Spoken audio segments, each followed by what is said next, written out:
Hey, I think I know a lot of you. For those of you who don't, thanks for the introduction, Rob. I'm almost Irish. I'm hail from Australia, but now I'm kind of based in America. But I still consider Dublin my home, my more recent home anyway. So it's great to be back. I'm a bit nervous this morning because A, I'm coming after one of the most renowned speakers on the planet, Shane. B, I didn't actually hear his talk, so I'm not quite sure what I'm going to say is going to contradict or support what he's saying. And C, I forgot what C was. But it's a pleasure to be here. I'm just going to share a few things. I'm going to talk a bit about corporate social responsibility, define it, talk about what Google does. But then I want to just take it a bit of a different direction with a personal story. And to be honest, my objective here is to challenge you. A few caveats. I'm not speaking on behalf of Google, and I may not even be speaking on behalf of myself. I've been asked here to come and just provoke and give a different angle on maybe some of the stuff that we're talking about. In particular, how to view justice from a corporate perspective. So fasten seatbelts, let's go. So who here has heard of corporate social responsibility before? Oh my goodness. All right. For those of you who haven't, I think the 2 or 3 of you, it's this whole idea developed the last 50 years that corporations are responsible for more than just profit. The most famous one is the triple bottom line. Has anyone heard of that? So triple bottom line is the bottom line is how much profit did you make. The triple bottom line is not just profit, but also people. What did you do for the community, people around you, stuff like that. And the planet. You know, like what did you do for your environment? Did you make it better or did you make it worse?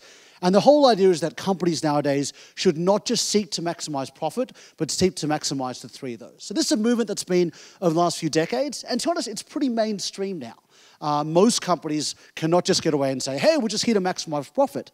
And a lot of companies such as Google do something like a 1-1-1, right? Which is like, okay, we want to give away 1% of employee time to volunteering, things like that, 1% of profits, and then 1% of the company worth, which for Google now is about $4 billion. So a lot of companies like Google, particularly the tech companies, are pretty serious about doing lots of these things, what we call corporate social responsibility philanthropy. And there's a few major areas, and there's a product area. So for example, Google makes like a flu tracker, where people, particularly in countries where the healthcare is poor, people can see how the flu is spreading based on how many searches people are doing for flu and other such terms. We build other products, like we give away little products to educational institutions and to nonprofits, such as my product, Google Apps. There's a lot of stuff they do with their people. Google treat their people very well. They have an internal campaign called like Optimize Your Life, where they've basically got internal goals to get people to give up smoking, lose weight, all that kind of stuff. And they try and do that in local communities as well. Lastly, they do a lot of stuff with advocacy. A lot of you heard about the recent Arab Spring and things like that. So a lot of countries going through political change. Google's not trying to affect the political outcome, but it certainly wants to bring transparency and use technology to do so. And certainly when there's been big events like elections or the disaster in Haiti or floods, Google tries to use technology to help people find lost others, get healthcare coordinated, that kind of stuff. But to be honest, I don't actually want to talk about Google's CSR in the traditional sense that much. Because I think, to be honest, most companies kind of do that now. Google, Facebook, Apple, they will all spend 1% to 2% of their resources doing this kind of stuff. They'll use their technology for good. They'll give away computers to schools. And that applies not just technology companies, who I think tend to lead the way, but banks and even companies we don't like, insurance companies. I don't know, name your favorite company. It probably does a lot of these things. But I want to kind of provoke you a bit by talking about what I think is the real way justice is brought to the world from companies. I don't think it's through this 1%. I actually think it's through the 99% of things they do. Intrigued? I hope so, otherwise it's going to be a long 15 minutes, but here we go. It all comes together in a story that happened to me about 10 years ago. So those of you who know me, I grew up in Australia. I actually, since I was a teenager, wanted to become a church pastor, which I've still been unsuccessful at becoming. And a lot of my decisions in my early life were based around that. So I did a business degree to learn about leadership and management. And when I was finishing that degree, I was seriously considering Bible college, but didn't quite feel ready yet. And so what I decided to do what do you do when you're not sure what to do with your life? You become a consultant, right? Those of you will know, right? I'm being somewhat facetious, but consulting is a great place to kind of tread water, but also learn about leadership, learn about different things. And so I was interviewing for consulting companies. I'm 22 back in Australia. And I still remember that my primary objective to go to consulting wasn't necessarily to consult to companies. I mean, that's what I did. And I did want to help companies, but really I was there to do two things. I wanted to earn money and give that back to the church. And I wanted to learn great leadership skills. And I wanted to learn the best skills I possibly could and then bring that into the church. I was a youth leader at the time, did a lot of mission work and stuff in China and Africa and things like that. So I thought, great, I'll basically exploit companies. I didn't view companies as evil, but I kind of said, well, I'm going to take from there and spend the money and spend the time what I really want to spend doing. And that's kind of what I did. So 2 years went by and I was now like a senior business analyst. And I remember I was speaking to one of my mentees. He was a handsome, sporty man. Let's call him John. And what John was saying is he was having a tough week. He said, oh, John, things are rough. It's just been a really tough project, not getting any traction, not really feeling it out there. And those who know me, I'm a very sensitive guy, very emotionally intelligent and handsome. And I thought I'd put my Dr. Phil hat on and say, okay, it's going to be okay, John. Three things, I'm a consultant. Number one, you're a champion. Number two, you'll get through this. And number three is, look, here's some perspective. All we're really doing in this consulting business is making a few rich people a bit richer. So it's okay. It doesn't matter if things don't work out. And I remember John paused and he looked at me as if I'd talked bad about hurling in Kilkenny or something like that. And he said, John, I realize now using the same name is confusing, but here we go. He said, John, that is totally off. That is totally off. I said, what?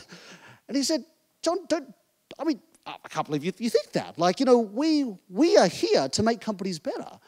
If companies can make better goods and services or make the same services cheaper, then consumers win because people can live for less and more people can afford things. And the company is more successful. It can employ more people doing interesting work.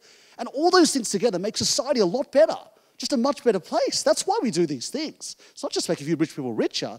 It's to make society fundamentally better. It's kind of an awkward silence, you could well imagine. And it's that moment has kind of stuck with me to this day as I've kind of wrestled between those two worldviews. That one of corporations is something that I as a Christian can exploit so I can bring money and time back. But also corporations as an end into themselves. And interestingly, when you look at the Bible, both those things are present. But actually, I kind of find more examples of the latter, if I'm completely honest.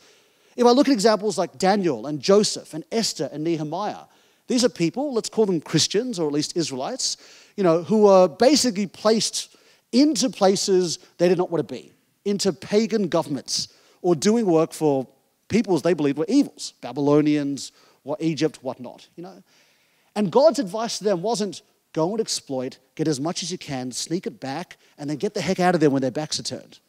It's not what God said. He said, go, make that city prosperous. If they prosper, so will you.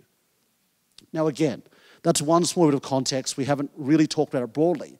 But it's interesting how that's not the message you might have thought God to give for someone going into a foreign land. Which leads me to my fundamental provocative point, which I'll leave you with. Well, not leave you with, because we're kind of halfway. Let's see how we go. What if God's primary tool for justice, or one of his most important ways he brings justice in this world, is actually for-profit corporations making lots of money?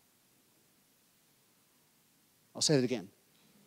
What if one of the primary tools, if not the major tool God uses to bring justice in this world, is actually for-profit corporations making lots of money? Dicey point. I hope that doesn't contradict what Shane said earlier, but we'll find out. What is my reasons for this? Right? Number one, corporations are very, very well suited to do a few things. They're really heavily incentivized. It's like this raw energy to make a profit. And if you're trying to make a profit, as I am in the team that I manage, we're always looking to make new products. How do we make new products? We go and ask people what they want. We find out what's not working. We change it. We try things out. Doesn't work, try again. But we have to make things better because the competition is fierce. And once we've made a great product, we need to make it cheaper because the competition is fierce. It's taking us on. And once we have a great product at the right price point, we get it everywhere. You saw the Africa guys. They're cycling very far. But I can tell you, every probably 10 kilometers, wherever they are, they can get a Coca-Cola, right? Or they have mobile phone reception most of the way through. And it's pretty amazing, right? What for-profit companies will do in the name of making a profit. They will get their product out there. And I'd argue to you that is a very, very good thing. That is a very good thing. They have to get the product as far and as wide as they can. And they're heavily incentivized to make sure they have the right number of people working on that. We're going to hear from now on some amazing stories of people in our community who we're hugely proud of.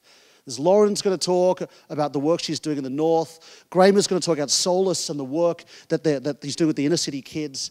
I would have you think of any of your favorite causes, the most needy causes in the world, right? And ask yourself the question, if they were to pack a backpack or write an inventory of all the things they need to do in order to make change and bring justice, what would that list consist of? Well, top of that list would be great people, passionate people. If you're a Christian, lots of prayer, the Holy Spirit. But I put to you every single other thing on that list, from mobile phones to laptops to internet connections to food for the journey to fuel for the ride, all of those things have one thing in common. They are provided by a for-profit corporation who are trying to make billions of dollars, who don't necessarily care directly about sex trafficking or helping inner city kids, but through trying to make a profit are actually doing good.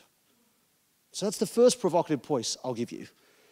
Now I'm going to quote some statistics which are actually really out of context, but let's see how we go. The last 10 years, in absolute terms, has seen the greatest move of people from absolute poverty into, you might say, the middle class or the lower class. Hundreds upon millions of people in places like China and Africa and things like that. Now, why has that happened? You can't really say for sure, right? Because there have been loads of people trying. There have been philanthropists, there have been non-profits, there have been government changes. But again, most of those people have now moved from being in the absolute poverty into less in the middle class, have tended to now go from working for themselves to working for corporations, right? A lot of the corporations have had a lot to do with it. And not because the corporations are going in there saying, yes, let's employ hundreds of millions of people. They're trying to make a profit. And this is the way they're doing it. They're training people, selling goods and services. People are getting richer, buying more stuff. It kind of is a virtuous cycle. And my third point in defense of capitalism and corporations is this, right? About 50 or 60 years ago, the world was roughly divided into half after the Second World War, right? About half were capitalist, right? A lot of Europe, Australia, US, things like that. But a lot were communist or socialist or some variation thereof. Russia, China, East Germany, things like that, right? Now, what you may notice is that there's very few true socialist states left. And that's because pretty much they all failed. There wasn't much innovation. There was huge social unrest. They were very easily politically taken care of by benevolent-sounding but evil-doing dictators. And that whole communistic experiment really, really failed. Now, I put to you that corporations have a lot to do with this. That corporations employ people. They have better ways of understanding what the market needs, of setting prices, of employing jobs. They're better at holding governments accountable. There's a real virtuous cycle. So I think in terms of not just, economic justice or in terms of trying to maximize GDP, if you look at things of even social justice and a lot of those health outcomes you might look for when you think of this notion of fairness, I would argue that the for-profit corporations, the countries that had plenty of those, where most of the employees, where most of the people in the country were employed by corporations rather than government, they are by far the best, not just economic, but overall outcomes. Again, caveats around statistics, half the statistics don't lie, et cetera, et cetera. So I would put that to you. Now, again, I'm almost out of time, so I don't have time to go through the caveats, but there are plenty. For example, this doesn't work if you have dumb citizens who aren't politically active, right? Because you need to have really good rules and regulations, as demonstrated by the whole banking and finance debacle of the last 10 years. Again, easier said than done. You need to have really informed voters who are active.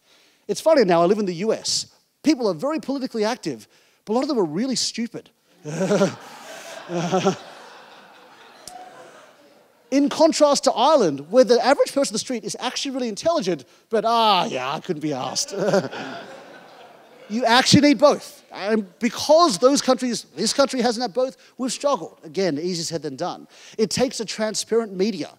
You know, a lot of corporations, it's this raw energy trying to get profit. So they're going to try and cut costs. So they're going to outsource. They're going to, if you're manufacturing shoes, you're going to try and do it in Vietnam rather than America. You know, if you've got to make iPods, you do it in China rather than America. Things like that. It's very important that we are transparent about these things. So we need to have a good media, and we need to have informed citizens to bring it into the spotlight. I don't know whether fair trade coffee is actually a good or a bad thing. But I'm glad the conversation is happening because of companies like Starbucks, but because people are holding Starbucks to account. And generally, because brand and reputation is so important to big corporations, they have an incentive to get it right. Google's brand is now worth well over $100 billion. So that means that any cost saving is not worth it compared to any damage in our brand. So if you have a transparent and informed public, these things can work well. But again, it's easy to say, it's hard to do. So in closing, thank you for the chance to share. And it is so great to be back. I do want to provoke with some provocative questions, and I pray that in the spirit of table discussions at lunchtime, so you won't judge me for it, but treat it as an input to kind of provoke you to really think about what it is. But I wonder, let me close with this, I wonder if when I look back at my life and I look at all the stuff I did, and maybe I'll end up going into full-time church ministry, whatever that means, or be a pastor. And I'll have my lay ministry I did on the side at churches here and otherwise. And I'll have my work I did at Google. I wonder if my biggest contribution to justice will actually have been at Google. Not because I volunteer there and give 1% of my time to philanthropy and things like that, but because I tried really hard to make Google tons and tons of money by trying to create the best products on the planet that people or advertisers will pay for. What if that was my biggest contribution to justice? What were yours? Thank you so much.